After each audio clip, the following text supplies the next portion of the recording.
lame anti-tempête. Elle se positionne dans l'angle. Au montage, on a mis une vis, si on se rappelle à peu près ici. De la même manière en haut. Donc on va décaler un petit peu plus notre lame anti-tempête. On va la mettre à peu près à 10 cm. Cette lame anti-tempête, elle joue le rôle d'un tirant. Ce madrier est vissé ici avec une grande vis comme ça.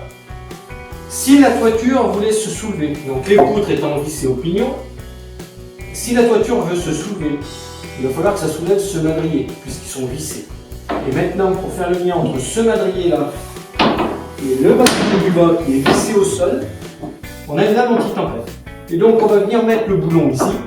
En principe, on le met pas tout à fait en haut, on le met à 1/3 du haut. Et en partie basse, on n'a pas le choix, c'est un simple trou. Pourquoi 1/3 du haut? Parce que l'abri, de la même manière, en été, il va avoir tendance à redescendre.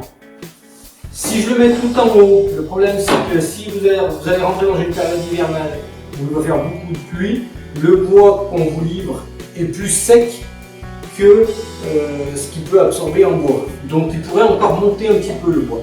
Donc l'idéal c'est de le mettre à 1/3. Et donc si le vent voulait soulever ici, la vis viendra en buter. Et après, en bas, c'est directement vissé. Il faudrait que le vent arrive à casser cette barre en bois. Et donc il faut quand même un effort assez considérable pour arriver à casser les lames comme ça en les tirant simplement comme ça.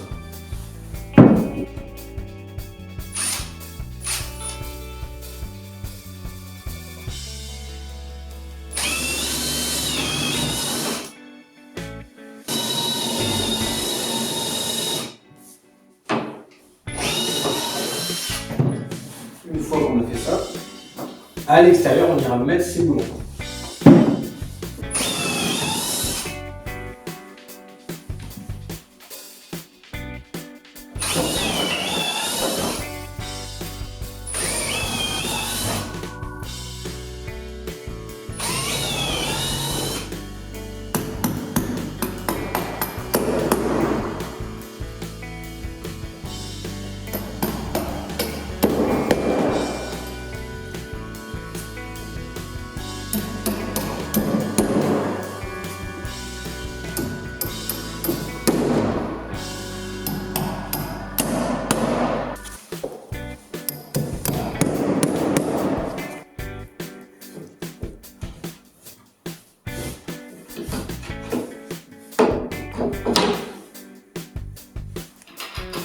On serre à peine à la main, ça suffit. Et en partie haute, on ne serre surtout pas. On met le boulon. Il faut penser que la vis, quand le mur va descendre, la vis va descendre, mais pas la lame anti-tempête. Donc si vous bloquez, la lame anti-tempête va être bombée, elle ne va pas empêcher, elle ne va pas jouer son rôle.